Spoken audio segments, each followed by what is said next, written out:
The teeth on the other side of my face hurt now. Oh no.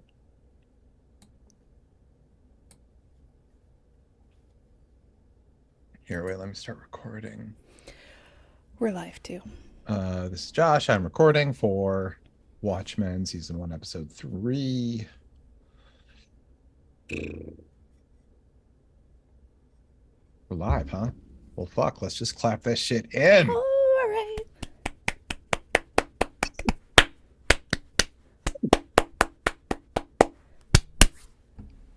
Oh, that was sad. What's up, guys? It's On Fire Tonight with Josh and Tressa. We are here to talk about Watchmen, season 1, episode 3. She was killed by space junk. We're about to spoil everything, so this is your one and only chance to pause, watch the episode, and come back. Welcome back. Welcome back. God I damn. love that you always welcome us back like that. I always think about Welcome Back, Cotter, I know, and the show we're actually here to talk about. That's bait and switch, bitch. This is the Horseshack Appreciation Hour. So great. And that laugh is just musical.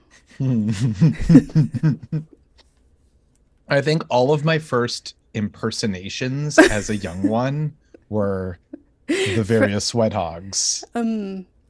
What were your various impressions of the young ones? Also sweat hogs. Nice. Vegetable rights and peace. What'd you think about this episode, my friend? It was different and fun. Did it take you to places you wanted to go? It almost took me to places I wanted to go. It took me to the brink of places where I wanted to go and then pulled me back. Interesting. Playful. Thank you. I just want. You're very welcome. It's my gift to you. Thank you again. Yes, I am quite magnanimous. Yes, you are. All hail. Alan Hale, that's right. I said the skipper. I just want to hang out with Dr. Manhattan. I want to know what's going on with Dr. Manhattan. I want to see Dr. Manhattan. I want to go to Mars. And they're just like fucking putting it in my face and then taking it away. And you guys, I fucking need Dr. Manhattan right now. So when you say they're putting it in your face, I mean his big blue dick.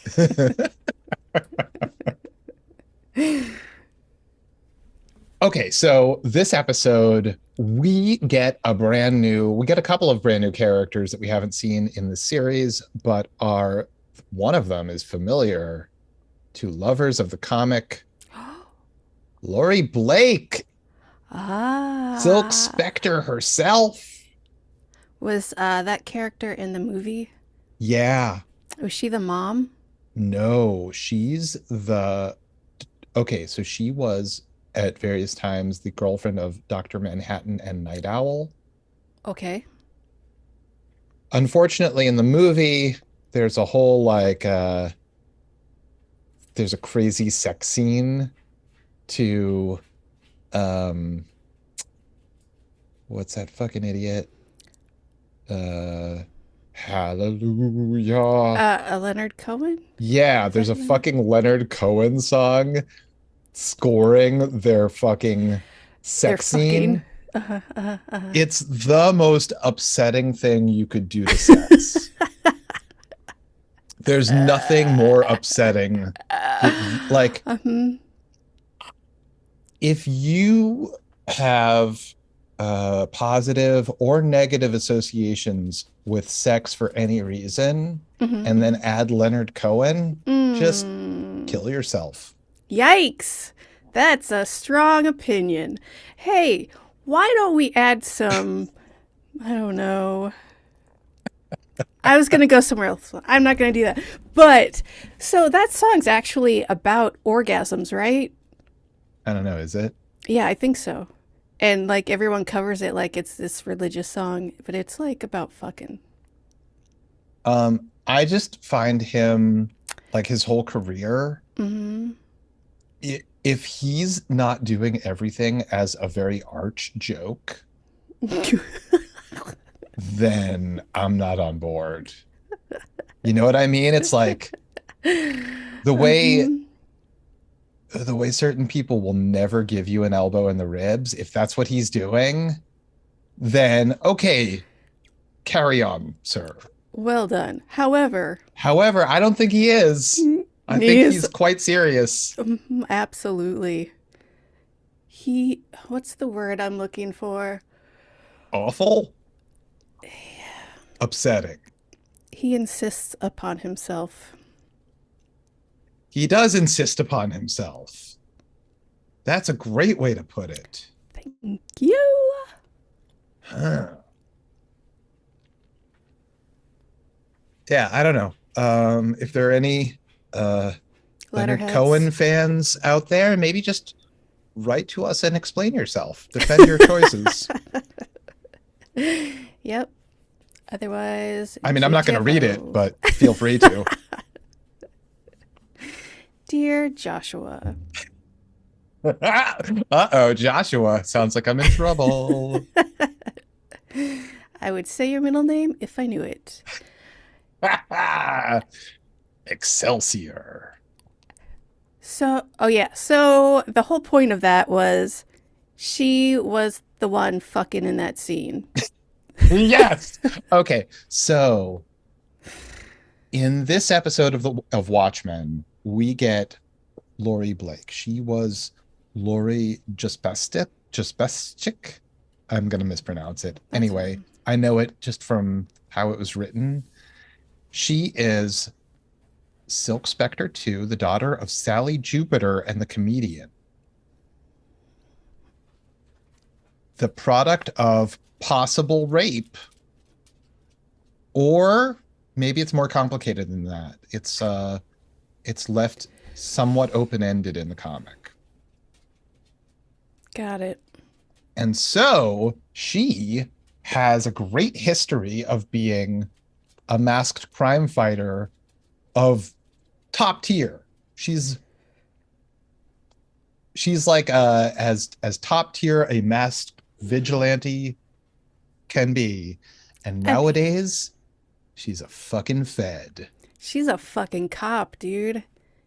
She is What? like, but she's wonderful. This like the way that they have updated her character and made her world weary and made her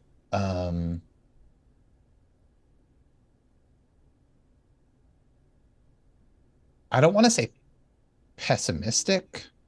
Mm, I could see it. She's she gives no fucks. Right. She gives no fucks. Hmm. And I mean, honestly, in that job, she's like the most powerful person that could do that job. She uh-huh. knows it inside and out, and she knows everyone else is gonna fucking suck at it compared to her. She's great. She is fucking great. This is like the interpret to my opinion, the interpretation of this character as an adult is the best thing that has happened to the comic book since the comic book. I was wondering because it Yeah. did seem, from what I've been told, like it's getting a lot more accurate to what the comic books would have done. Maybe. I mean, listen, this is fan fiction. This is Right, like for sure. this is created by Damon Lindelof, and as far as I know, Alan Moore like divorces himself from all projects having to do with any of his comics as soon as they leave his hands. That's nice. He's like, here's my work. Get the fuck out of my face. Kind of. He like disowns it once he's done working on it.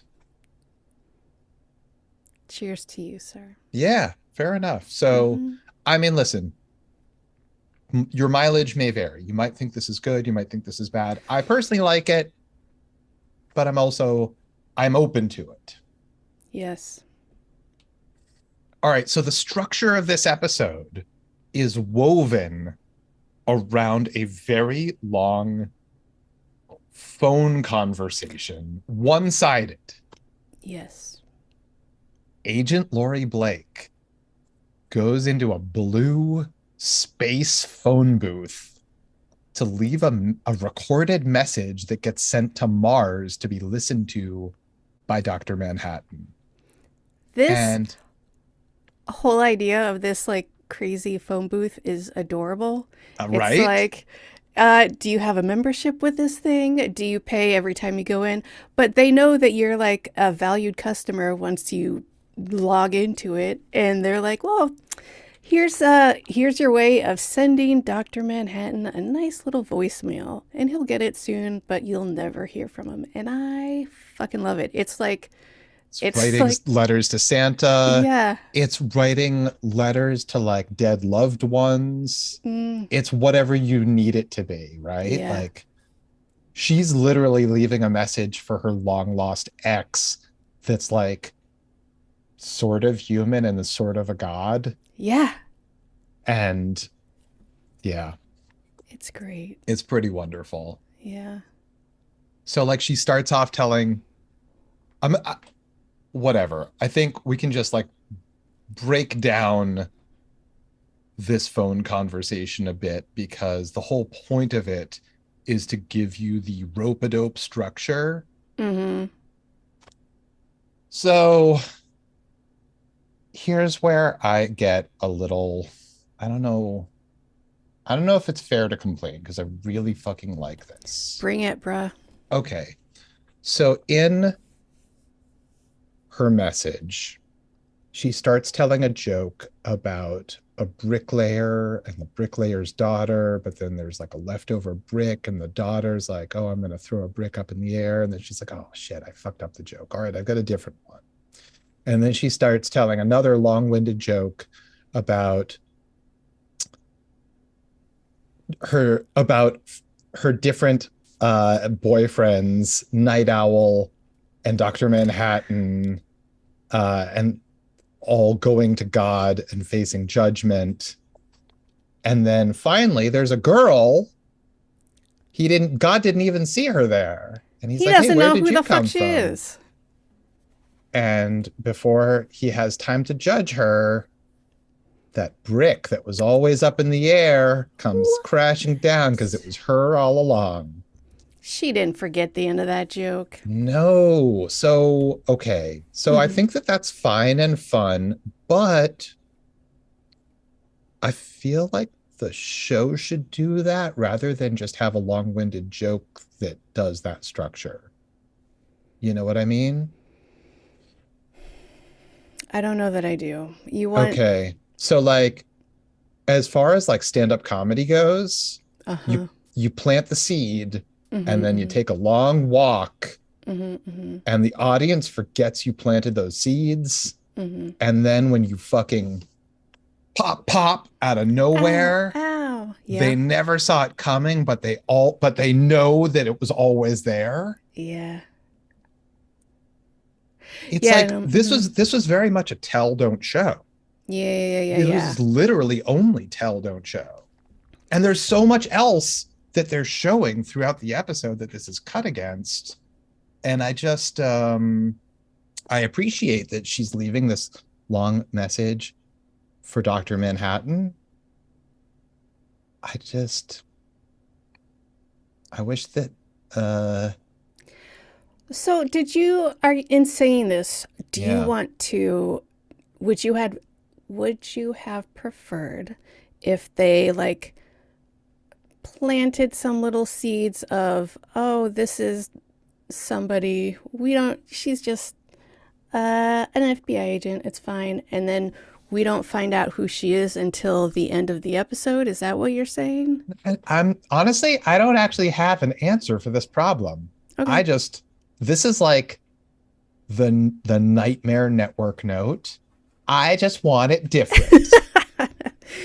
Thanks, Josh. Yeah, I'm not offering a solution. No. I'm creating a huge problem. We love problems here, Josh. Thank you. Yeah. I just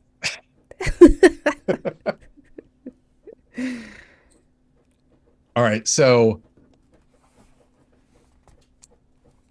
talk to me, lady. What, you want me to go over it? Okay.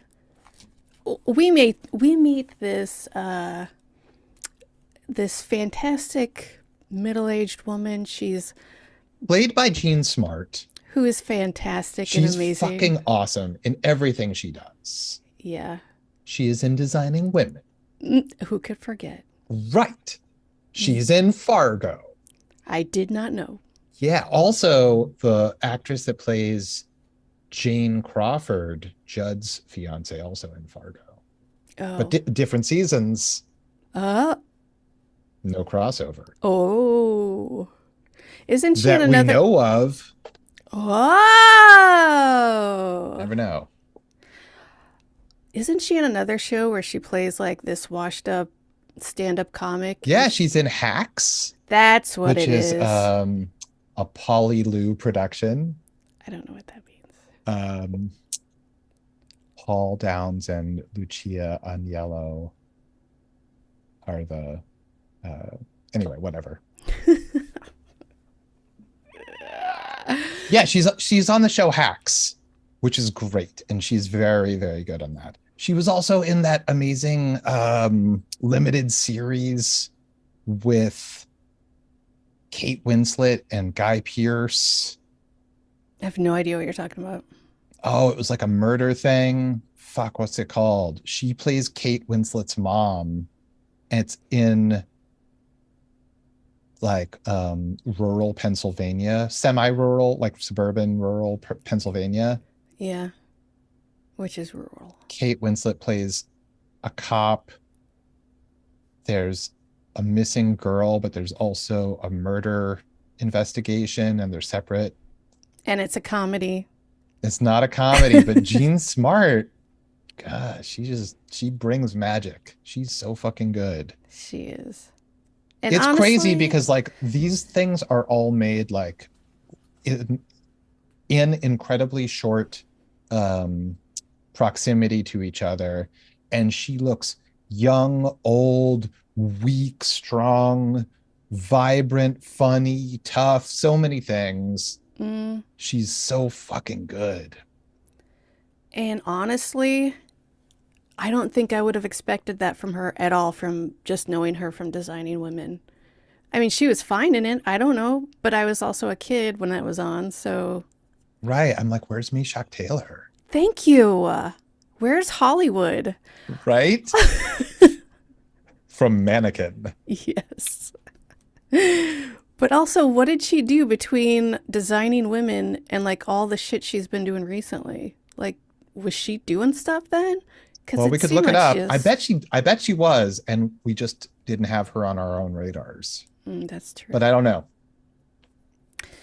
Maybe once you make like a hit network show for years, you kind You of don't need to. You kick back You're for a like, little bit. that kind of sucked and was hard. I'm gonna relax for a while.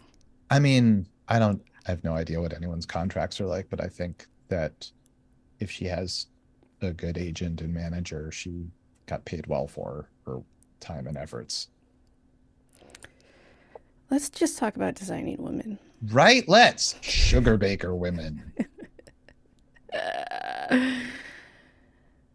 All right. So, anyways, We got a Delta Burke. We got a Dixie Carter. hell yeah, we do. We've got a beautiful southern mansion. Wait, was Annie Potts? Yeah, she was. Fuck yeah, she was. Ghostbusters, what do you want? And they all designed things as women together.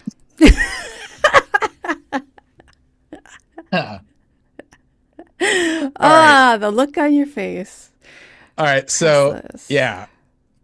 So these women designers, I guess the band breaks up or whatever, because now one of them's a Fed, and she's doing a sting operation What the fuck? in a big, beautiful bank lobby. Yep, could be the Sugar Bakers, but it's not. It's a bank. And she's like, hey, this is a holdup. And she fires around in there, and everyone freaks out. And then a vigilante comes crashing through, and guess what, Josh?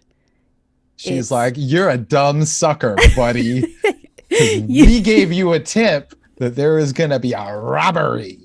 But guess what? There ain't no robbery. This has all been a fun little play to trap you. And then he tries to run away, and he's basically like dressed like Batman. And she just shoots him, like unloads her gun in his back. His back. And they're like, right? In his back. Yeah, in his back. Yes, I'm saying yes. That's fucked up, in his back. And they're like, hey, how did you know that the body armor would stop the bullets? She has no answer to that because she did not give a shit. No. Who fucking cares? Yeah.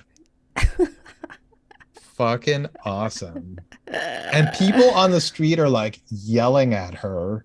Yeah, they're all And her answer is, he's not a hero. He's a fucking joke. Yeah. So then, yeah. Yeah, fuck yeah. Did we know? Also, I think that the set, not the set, the location for that bank, I think that that is the Continental from the John Wick movies.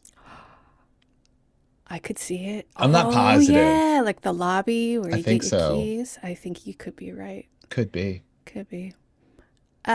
Did we know before this that vigilantes were illegal? I think they are in the movie, but that's my only reference point. I forget, honestly. Okay, that's fine. Me too. Obviously. She goes home. She still loves Devo just like she did in the comic books. She sure does. She puts on Mongoloid. Absolutely. That is a fucking banger. It slaps. It does. That shit slaps.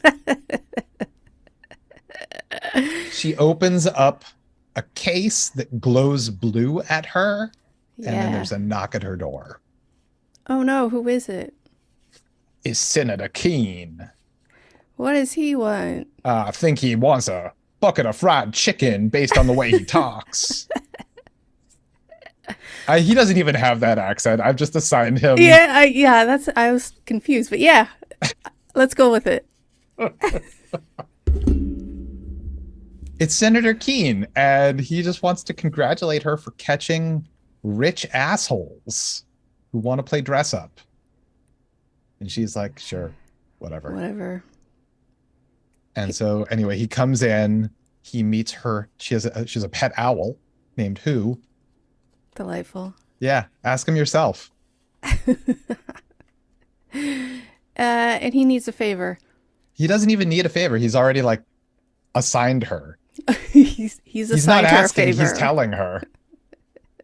That's right. Because he wants to be president someday, and this is going to make it happen. Or at least help. We go to a boardroom, or not a boardroom, but a big meeting conference room with a bunch of FBI agents being told about, what are they called? The 7th Cavalry. Yeah, 7th 7th Cavalry are basically the new Ku Klux Klan. Yeah. And they all sort of worship the Rorschach journal. I mean, was it a racist journal?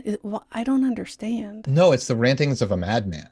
I mean, it's possible that there's racist stuff in there, but I think that here's the thing, like my understanding of white supremacists is that they have no inherent culture of their own, so they claim things as their own, and they sort of retcon their beliefs into it. Yeah. And so if you have a misunderstood loner outsider, they all think of themselves that way. So whatever else they think about the world, themselves, other people, they can just project that, whether it's there or not. And maybe it is there, but I don't know. Oh, they want to be victims so bad. So So, okay, they wrap up this meeting, this presentation, and he's like, all right, all you Wait, guys. wait, wait, wait, wait. Yeah, what?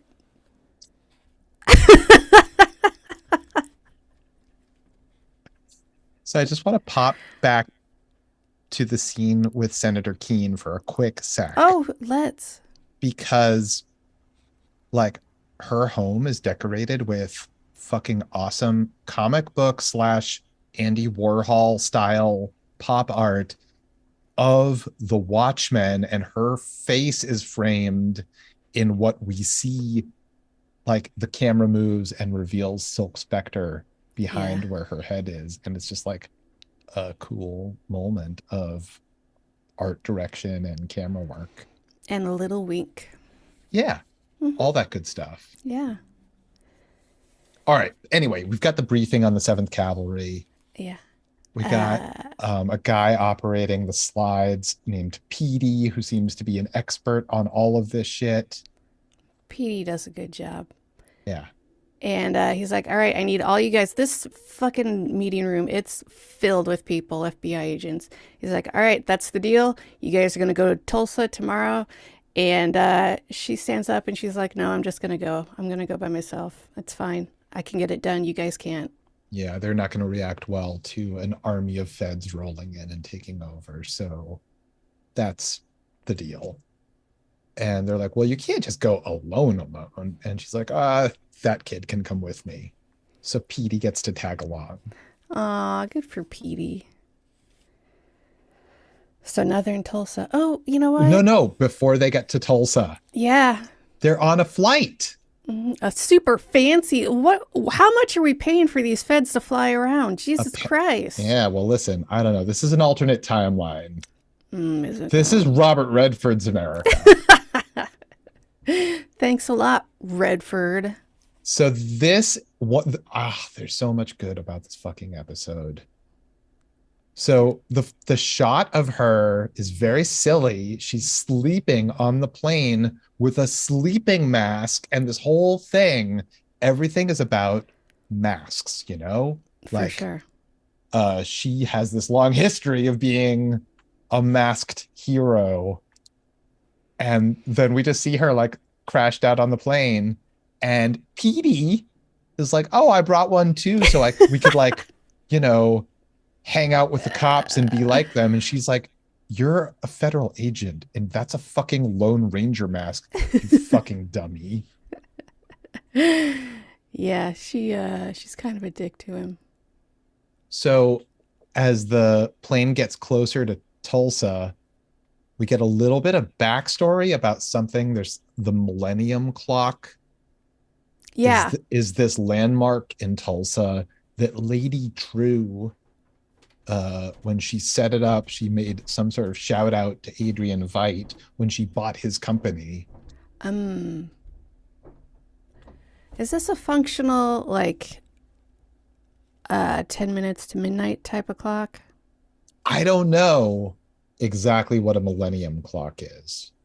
Okay. But I mean, the Doomsday Clock is right. the like however many minutes to midnight thing from. Oh, that just got updated. From the oh, what is it now? I forgot. It's always getting updated. Yeah, but it's never good news. Ago. Oh, of course not. It's not going to go back in time. Yeah, that's not possible, Josh. Whatever it was close. I want to say 4 minutes, but I don't know if that's right. 4 minutes? Oh my God, that's kind of good news. Oh, okay. Well, then that's not what it is. It was worse the last time I looked at it. What was it? 2 minutes? Maybe it was 0.25. Maybe it was a quarter of a minute. Oh my God. I don't know. Okay, so it turns out that before PD operated slide projectors, he got a PhD in Watchmen. Yeah. And now he's the AV guy. Yeah. They get to Tulsa. Mm-hmm. They, what's that thing called when cops sit outside a place? They case the joint? No, that's what robbers do. It's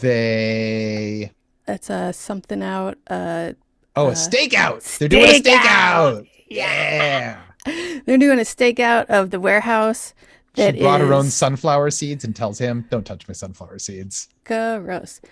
A very never mind. I'm gonna pass over that detail. Nope, don't ask. It's a Chicago thing that is upsetting. Yeah. Oh wait, but also first off,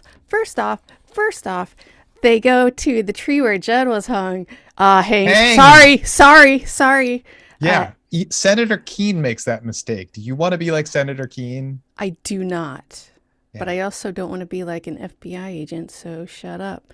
And she's like, oh, there's wheelchair tire tracks here. Interesting.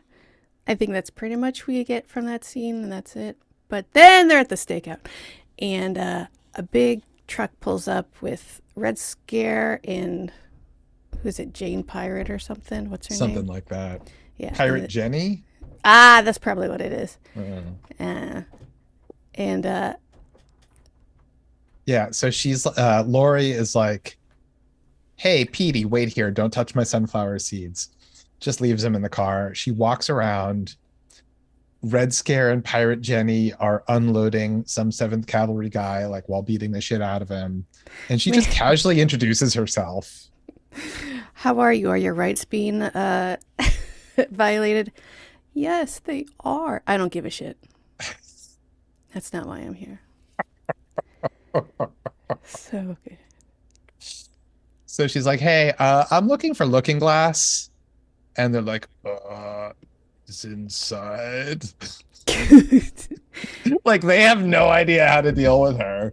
No, how would they? They just defer to her. She doesn't, I don't even think she flashes a badge or anything. Probably not. She's just like, okay, you're in charge, lady. She has an air about her. Yeah, she does. You know, to stand down. So she goes and finds Looking Glass in that crazy video pod. By the way, while she's waiting for Looking Glass to come out of that video pod, the scene in the warehouse is just every citizen's rights being trampled on by the cops. Yeah, and that's why they're at the warehouse. It's basically like refugees and children of men, just horrific violence being enacted against them in every way. Just like the Chicago warehouse. So then she finally look it up. It's not pleasant. So then she starts asking him about if there's going to be an autopsy, if there was any drugs in Judd's system. And Looking Glass is like, no, he died from being hanged. And she's like, but no. Also, she's like, hey, should I call you Looking Glass or Wade or Officer Tillman? And then she like gets like some sunflower seeds out of her teeth by like admiring her reflection in his mask. Fucking power move, dude.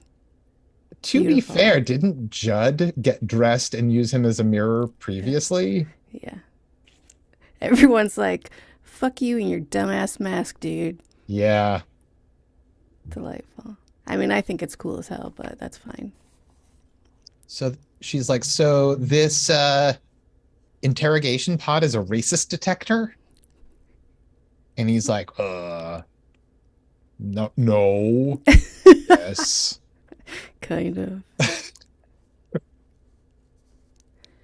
And then it turns out that the funeral for Judd is just in a couple of hours. So she's like, well, I guess I better get changed. That means a lot of people did not go to his funeral on the Force. Because they're all busy at the warehouse. Yeah. That's too bad. So she and Petey have to turn their guns in when they get to Tartarus Acres, the name of the cemetery. Gross. You know, it's a regular funeral. She goes over, introduces herself to Angela and Cal. And Cal's like, have we met? She's like, no, I'm just in town to investigate Judd's death. And says to Angela, like, maybe we could talk about it. And Angela's like, I'm not on the Force anymore. And she's like, sure. Anyway, if you want to get a cup of coffee sometime. Yeah. And then she's like, hey, do you know how you can tell the difference between a masked cop and a vigilante? And Angela's like, no. And she's like, me neither. Yeah. Man, she's got all the fucking jokes, dude. She zings. She zings left. She zings right. You cannot escape the zing. She's the wizard. Nope. Exactly. Yeah, so what the fuck was Angela singing at that funeral? Oh, I don't know, but she's delivering the eulogy. People start clapping when she's singing.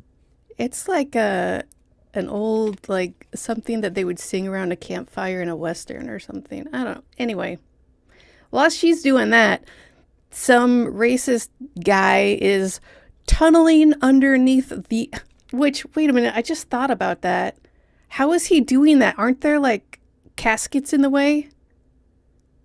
Because he's going under this graveyard. Great question. They have a tunnel that that comes from somewhere outside of the cemetery all the way in, far into the cemetery, and directly up in the middle of a crypt, so that the 7th Cavalry guy that goes through it in a Rorschach mask, wired with explosives to his body, as you do, can come up undetected during the funeral. He interrupts the eulogy. He points at Senator Keene and says, you, Senator Keene, are a race traitor, and you're coming with me. I'm wired with explosives. If anybody shoots me, my heart will stop and it'll detonate the bomb. Senator Keene is like, I'll do whatever you say, puts his hands up, goes over with the guy, and Lori just once again unloads a gun that she did not turn in. Nah, you know she had one. Yeah, she's probably got 6 or 7 guns. Oh my God, for sure.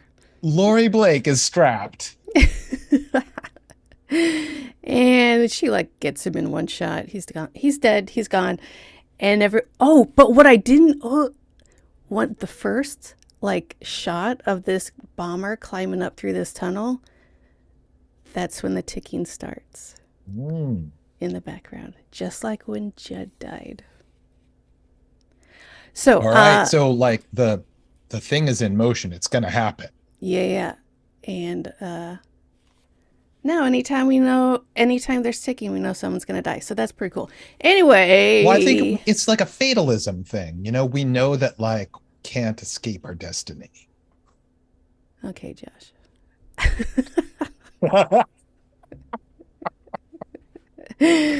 Yeah, so bomber guy goes down and everyone's like, whoa, that was crazy. And then the guy's body starts ticking loudly. Oh shit, everybody run. And Angela drags this guy's body to the empty grave. Yeah, the dug grave. She throws the body into it and then pushes the casket on top. Oh, just in the nick of time. Oh, there's flesh everywhere. Splinters, probably. So many. Depends on how luxe and interior that casket was. It might be velvet. Or the other members of that band. Sateen. Yeah, there might be Kid Congo Powers, Nick Knox. Yeah. And Poison Ivy or Rorschach. Could that be a coincidence? I think there not. Are no coincidences. Thank you. You know where we go next? Lori and Angela are eye to eye with each other on the ground after the explosion. She's like, I thought he was bluffing. I'm so sorry. I'm so sorry. Right? Cool as a cucumber. Amazing. What are you going to say? I'm sorry I made your friend blow up. My bad. Hey, Ricky, sorry your mom blew up.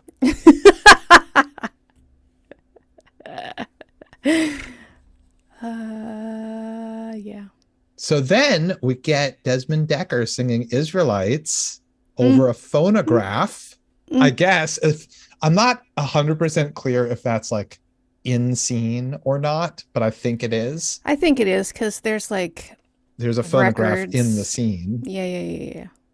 He was delightful. Yeah.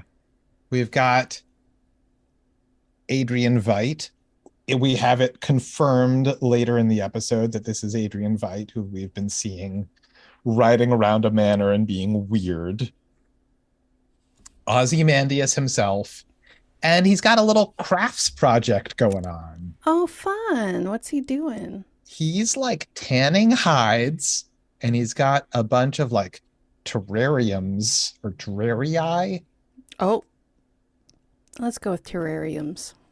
Yeah, it's terrarii, but you're right. I don't like it. Yeah, okay. Where's he getting all these skins to hide to tan? Maybe from the buffalo that we see him shoot later, but maybe from something else. I don't know. He dresses up one of the butler clones in medieval armor with an oxygen mask. And then we cut to that guy is frozen and dead. How did he freeze? What's happening? I'm confused. Yeah, apparently something happened. And Adrian Veidt, and it seems like Adrian Veidt has been like in this location for a while because there's like a campfire burning with like beans in a pot or something. And he freaks out and like Beans smashes up the guy like he's frozen pissed. body. Yeah. Okay. What went wrong, master? Gonna need thicker skin. And so that's when he goes. So possibly he was tanning some different type of hides previously. So he rides past a pirate flag and sees some buffalo grazing. And he's an amazing archer. He shoots one directly through the eye, killing it perfectly. They couldn't even do that in outer range. What aim? Okay, before we continue with this part, back in Tulsa and that whole place, everyone thinks that Adam Veidt is dead, correct? He like faked Adrian his Veidt. What did I say? Adam Veidt, we don't know. I do know an Adam Veidt actually, but do you? Well, it's Adam Veidt of it, yeah. So yeah, he like faked his death, correct? Well, he's been declared dead. Whether or not he faked his death is another question. Okay. He's been missing and declared dead. He faked his death. So as he's like, oh, I got this buffalo right in the eyeball. I'm going to go skin him. I can't wait. He's walking up to the buffalo and he gets 2 shots right next to his feet. Yeah. Some dude on horseback unloads a shotgun at him. And they have a mask on. Yeah. A lot of masks. So he's like, he puts his hands up and he's like, no harm, no foul. And he leaves. I mean, a little harm. And then he comes home and he's pissed, knocking cakes out of people's hands. And yeah, he's walking by the typical scene of for he's a jolly good fellow. He's pissed off. He's like, none of that bullshit for me today. Yeah. See him meditating. He's like sitting cross-legged on a table, and it looks like he's levitating, but he's not. He's just on a table. That's kind of a fun moment. That was very fun. And Crookshanks, is her name Crookshanks? I believe so. Okay, I didn't know if I was all right. Anyway, she comes in. She's like, "Hey, we got a letter for you here from the warden." Yeah, the game warden. He's in charge of the game. He's the warden of the game, if you will. Yes. And you know what? Tell me what that letter says. Like to sum it up, they had please. apparently agreed on terms of his captivity, Adrian Veidt's captivity. And he's breaking those terms, and he will force grave consequences if he like breaks his agreement more. He thanks him very much for the delicious tomatoes, signs it, your servant, the game warden. So then Adrian Veidt sort of angrily dictates back a letter. And Crookshanks is like, right, this will get him, shaking in his boots. Like she's really like on his side. Yeah. And so he dictates this letter that's like, I would never cross our agreement. I'm glad you like the tomatoes. Signed, Adrian Veidt. So definitive answer. That's Ozymandias. In case you had any wonder about it. He's like, all right, get my costume ready, saddle up Eucephalus. We hunt again at midnight.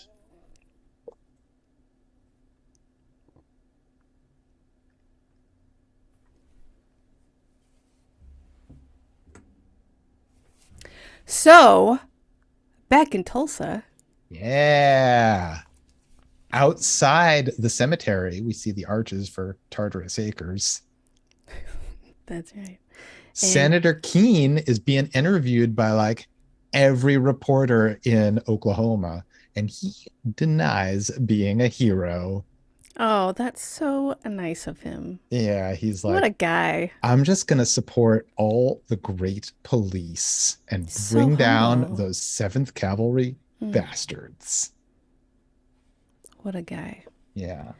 PD hands Ms. Blake. What's her name? Laurie Blake. Lori. Sorry. Come on, that's Silk Spectre. Okay. Or Silk Spectre 2, depending on if you're keeping track. I'm not. And he's like, oh, here's She coffee. was the comedian at one point. Oh, I did not know that. Taking on her father's name. She's like, who am I? Trying to figure out who she is. I like that a lot. Yeah, she's there's a lot of complexity to her. And she's like, she like looks at his coffee and she's like, have you had any of this yet? Have you drinking out of this? He's like, no. She grabs it and she goes to Angela and she offers it. Nope. What? They're watching Senator Keene get interviewed, and he's like, Petey's like, he's got my vote. God, fucking Petey, dude. And so, yeah, she sort of snickers at that. He says, hey, can I get that? Get that autograph now? And she's like, that was almost funny. Hey, did you drink any of that coffee? He's like, not yet. And then she just takes both coffees and walks away without explaining herself in any way. She does not explain herself. She walks to the crypt where the guy from the 7th Cavalry had tunneled through, and she just waits there. And up pops the head of Angela Abar with her night vision specs. And Laurie, once again, cool as a cucumber, says, how about that coffee now? Here you go. Let's talk. Now, shut up while I ask you some things, and then you can answer me. Hey, I was over at Judd's place, and like, you wouldn't believe he has a secret compartment in his closet. Can you even believe that? Why would you even look for a secret compartment in his closet? They found one in my dad's when he died, so I always look, and sometimes it pans out. Okay, I didn't know her dad was the comedian when she said that, so now it makes sense, but when I watched it, I was like, that's weird, and a weird thing to say. But now it's her like, dad was the comedian. He was, this is a very complicated, they're all complicated characters. His father, her father may have raped her mother to, like, that might have been her conception. The guy was like a complete Nixon, like Republican, incredibly right-wing, crazy, super right-winger dude. Yeah. With God knows how many. I mean, the guy's basically Henry Kissinger as a superhero. Only hilarious. Yeah. So, yeah. Yeah. Also, it's so 80s. The very first thing in The Watchmen is a comedian died last night. And like, it was the mid 80s. Stand-up comedy boom was happening. The terminology, a comedian died, was like, it was au courant. It was zeitgeist. Yeah. Fantastic. So she was like, what do you think? Why don't you tell me what was in that secret compartment? And Angela's like, I don't know what you're talking about. Oh, well, Apparently, James. you're the only other person who was in that bedroom, and you don't seem like a fanning type to me. So here's the thing. Uh-huh. I discovered some tracks by that oak tree where Judd was hanged. And Oh, what she's like, kind of oh, what car? kind of vehicle? Did I say a vehicle? No, it was a wheelchair. Oh. Anyway, it's possible that you and Judd were having an affair, but that would be insane because your husband is fucking hot. All right, settle down, Lori. And she's like, you know what? I've been doing this for a really long time, and I know a few things. People that end up hanging from trees think that they're good guys. And people who protect them think that they're good guys too. And I eat good guys for breakfast.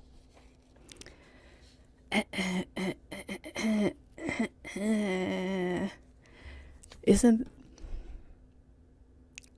And at one point she calls Angela Sister Night. So the jig is up, Angela. Does she call her that? Yeah, I mean, like, she's not fucking around. She's No, not no, like, no. she's like, I did not come here to play any of your reindeer games. I'm playing my game. And my game is dope as fuck, and shut up. I'm awesome. And then Angela's like, oh, cool. Well, I gotta go. I'm gonna pour out this coffee you gave me into this hole. Fuck you. Bye. Yeah, Angela's tough as nails too. Yeah, she It's is. it's great. These are two great characters. I love seeing them together. Me too. I love seeing them not get along. I do too. It's great.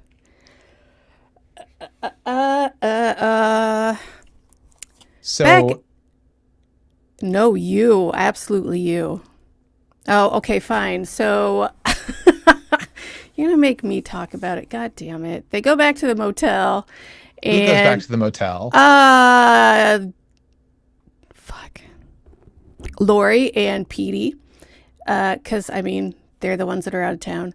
And Lori brought her big bright suitcase from Vincent Marsalis, and she opens it up and it's glowing. And guess what? It's glowing because it's a giant, a thermos-sized Dr. Manhattan dildo. And she looks at it. She's like, I'm going to go fuck Petey. So she does. So we cut to the two of them in bed. Petey's wearing a mask asleep next to her. I forgot about the mask. Yeah, she definitely made him wear a mask. Are you kidding? Gross. She finishes, cut to her phone call again. She finishes her goddamn jokes up. Yeah, she wraps the whole thing up. The little girl who threw the brick in the air, the brick kills God, and he goes to hell. So she wraps up her call to her ex, Dr. Manhattan, aka John Osterman, aka the guy who's basically God himself and has a giant blue penis. Mm-hmm. She leaves the Mars phone booth, and a car drops right next to her out of nowhere, and she looks up in the sky and she sees a red pulse as if from Mars, and she just laughs her fucking head off. Yeah. You know, right about the time where he would have gotten that voicemail is when it happened too. So what? Apparently. That's that episode. That's a fucking great episode. That was a fucking great episode. I can't get enough Gene Smart. Like, I want so much Gene Smart. I know you do.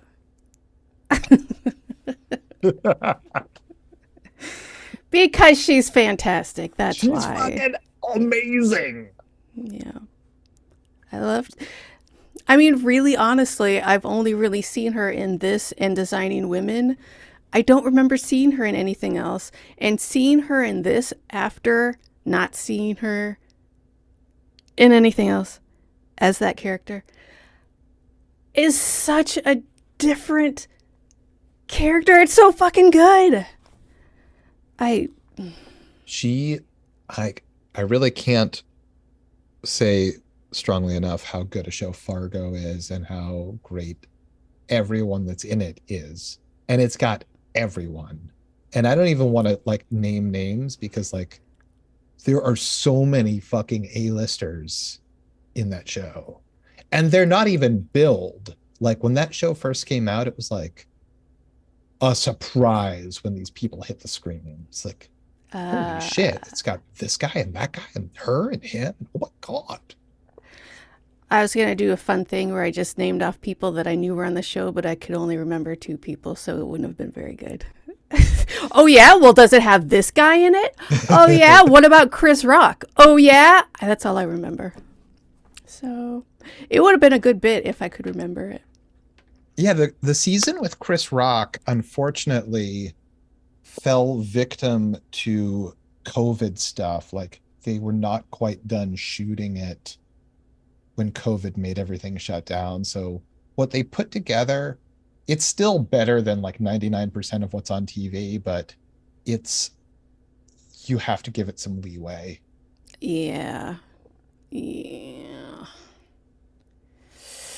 It's just like they didn't have the pieces. They had to make it work with what they had. Does that mean they shot most of it, but not enough? So, I got Yeah. it. Yeah. But still, they made it. I mean, they made it work. Of course. Yeah. Oh my God, Josh, that's all the time we have today. Jesus Christ, Tressa, I can't believe that our time is up, but it is. Guys, thanks so much for No. joining us. This has been an amazing conversation.